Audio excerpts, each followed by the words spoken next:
Hi, it's Nicki Doane here at the Maya Yoga Studio on Maui, and I want to share with you a few poses to open your hips. They're usually called hip openers.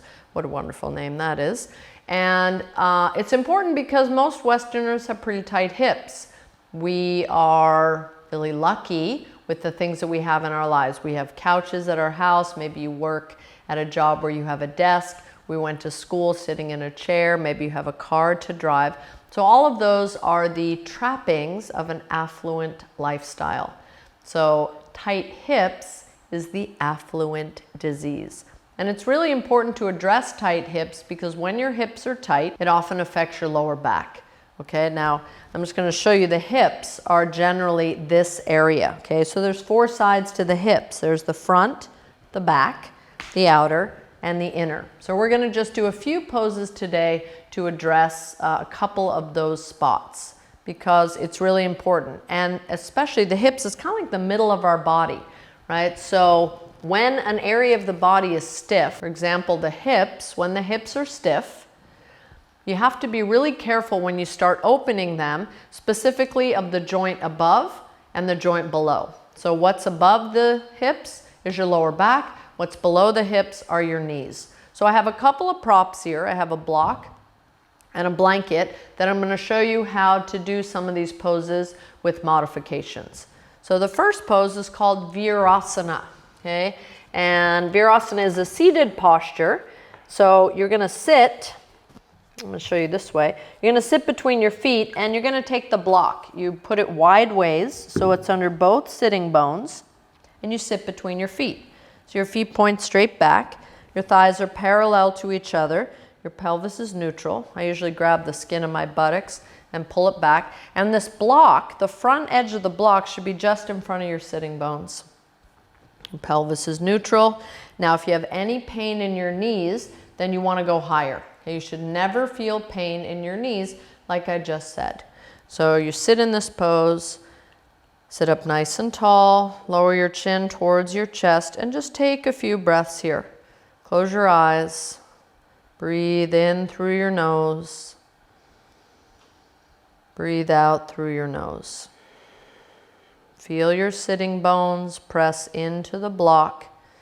And feel how when you press your sitting bones down, that gives you leverage to lift your chest up. So your spine lengthens up and out of your pelvis. Soften your shoulders away from your ears and breathe. So when you do this pose at home, I suggest that you stay for a few minutes. Now, to come out of this, you lean forward, put your hands on the floor, you lift your bottom off the block, curl your toes under, and straighten your legs. Then you can walk your hands back to the blocks. And turn the block on its high setting and straighten your legs. So Virasana, the pose you just did, stretches your stretches your quadriceps, which is the front of the hip. It's part of the front.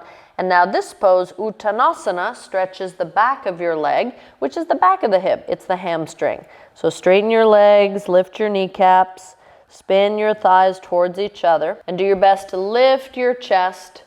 Soften your jaw. If you can lift your head, great. If that bothers your neck at all, then just let your head be soft. Okay? Good. Now, walk your feet together.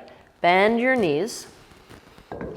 And you're going to sit down. Now, like I said, when the hips are stiff, you have to be really sensitive to your lower back and your knees. So this is called Sukhasana. Sukha is happy, pleasant. It's the ease. So this is, you might say it's the happy pose. I have one foot in front of the other and my knees are wide. Now, when the hips are stiff, your pose might look more like this, okay? And if your knees are higher than your hips, it's dangerous to start to come forward because it puts pressure in your lower back. So to modify, you can take a blanket or two and you're gonna sit on it. And what the blanket does, what the height does, is it elevates your pelvis, lets your pelvis roll forward, so less pressure on your back and your knees. Now, if you still feel something in your knees, you can always put something underneath, and then you simply start to walk your hands forward, All right, lower your head, breathe through your nose. And if your hips are kind of stiff, then you want to make the action like downward dog. Feel like you're pushing the front of your mat away from you, and you'll feel more weight come into your hips. If you're more flexible, you can come down onto your elbows. You could put your head in your hands. That can feel nice. You could even take a block. I do this sometimes, and I put my forehead right between my eyebrows on the block. That can be really nice. And so that pressure feels really, really nice. And for those of you that are more flexible, if you wanted to, you could come all the way down. Now what you want to be really mindful of is that your butt doesn't come off whatever it's on, whether it's the floor or the blanket. Your sitting bones stay rooted. And then go ahead and come on up and switch sides. And so have your other foot in front.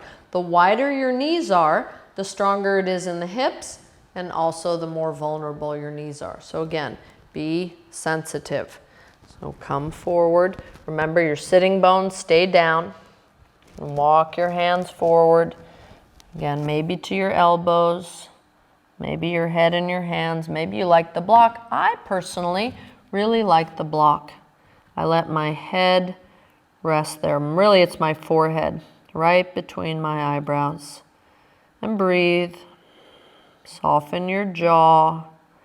Soften your hips. And breathe softly through your nose.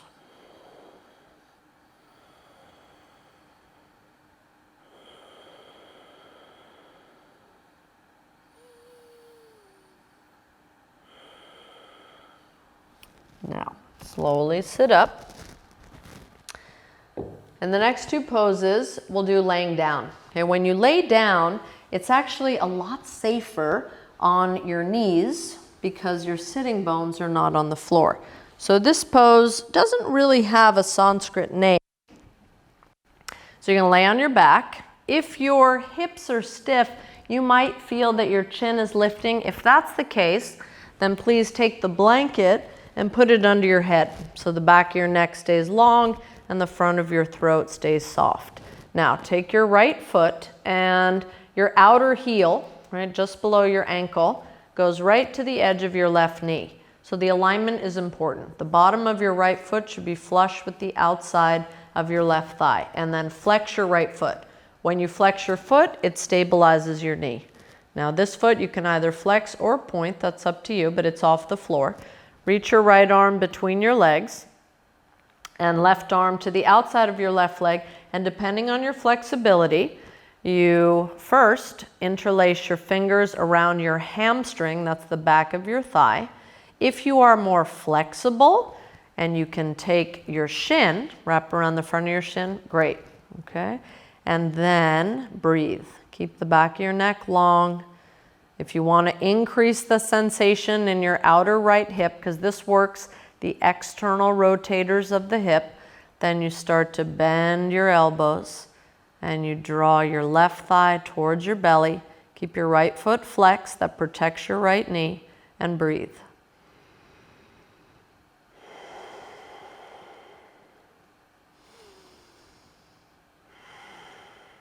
Good. Then release. And switch sides. So you bend your right leg, now bend your left. Remember, it's that outer heel that's going just to the edge of your right knee. Bottom of your left foot now is flush with the outside of your right leg. Flex your left foot to stabilize your knee. And here we're going again for that external rotator. So you're getting external rotation of your left leg. So reach your left arm between your legs, right arm to the outside. And again, depending on your flexibility, either take your hamstring or your shin. Keep the back of your neck long. So that's what you're always checking. Keep the front of your throat soft. Continue to breathe. And as you, if you want to deepen it, as you hug your right leg towards your chest, towards your belly, your left knee comes away from your left shoulder, again from the external rotation of this hip. Please do not push on this knee. It's not your knee. If your knee looks like this, right? If this is how you look in the pose, that shows that your hip is stiff. If you push on your knee, you're only going to hurt your knee. Nothing happens to your hip. So make this pose, make the action be from the external rotation of your hip. And take a few more breaths here.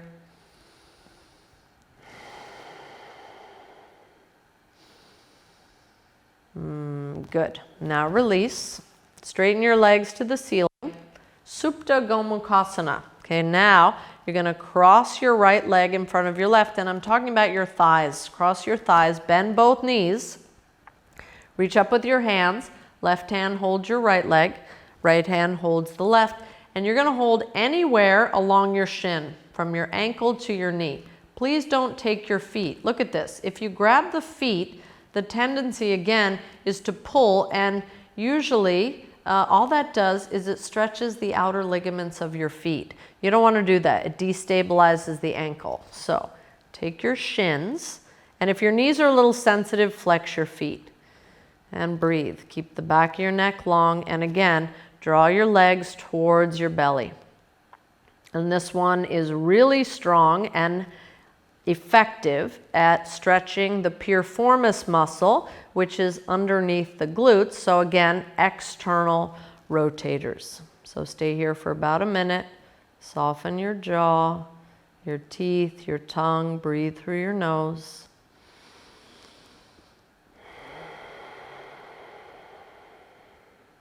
And then release and switch sides. Left leg over the right.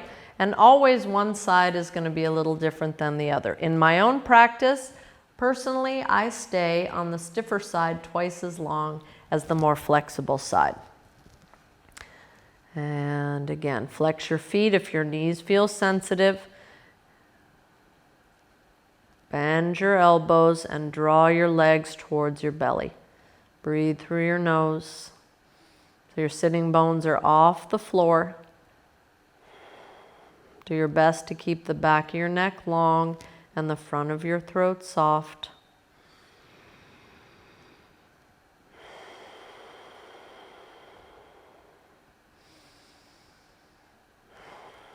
Good. Then release. And the last pose is for the inside of the hip. So we did the front, the back, the outer, and this is for the inner. Supta Bada Konasana. This time you're going to take the block. Could be on its middle height or lowest. Put it under your hips, under your sacrum. Bring the bottoms of your feet together. Take your arms out to your side and breathe. Now, if you feel tension in your inner groins or pain in your knees, then you're going to want to put something under your outer thighs. Okay? Could be a rolled up blanket. You could also try it without the block, but this is just makes it a little stronger in the inner groins. And stay here for a minute or so and breathe.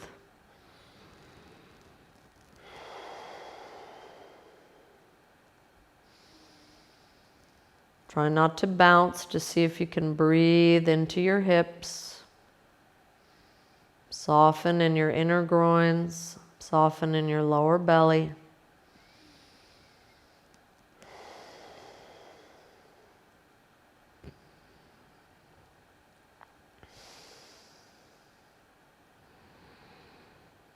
Now slowly take your hands to your outer thighs, bring your knees together, separate your feet, press down through your feet, lift your pelvis, move the block to the side, separate your feet, knees together, feet apart, rest your hands on your belly for a few breaths.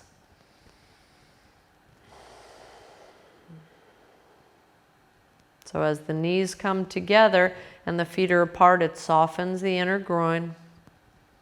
Now take your arms over your head, bring your feet together, slowly roll to your side and press yourselves up. So there's a few poses to help you get started on opening your hips, because for your hips, for your life. Aloha and namaste.